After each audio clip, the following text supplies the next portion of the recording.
Les comptages servent à évaluer l'état des populations, leur état sanitaire, leur état corporel, de pouvoir suivre celles qui sont particulièrement, qui font l'objet d'un programme scientifique, donc notamment les cervidés, les sangliers et bientôt les mouflons, et de pouvoir établir des plans de chasse qui permettront de réguler ces populations pour maintenir un équilibre entre les milieux naturels et les différentes populations d'anguilles sauvages.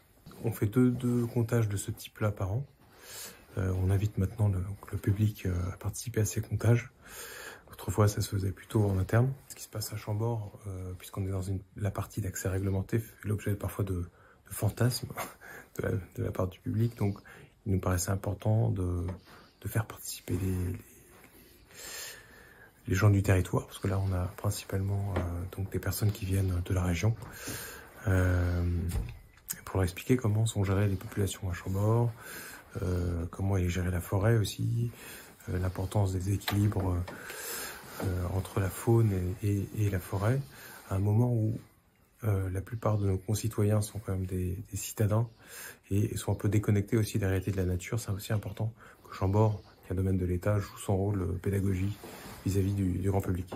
Donc les invités sont accompagnés de personnes qui connaissent bien le domaine, qui sont des agents ou des gens qui sont proches de Chambord, qui viennent régulièrement à différentes opérations, par exemple au panotage, donc les captures d'animaux vivants, connaissent bien le domaine, connaissent bien et savent identifier aussi les animaux. Donc ça permet de renseigner les fiches qui sont établies depuis des dizaines d'années en fait, puisqu'on fait des suivis sur ces populations depuis très longtemps à Chambord. On a une base de données considérable, qui est très intéressante sur le plan scientifique justement.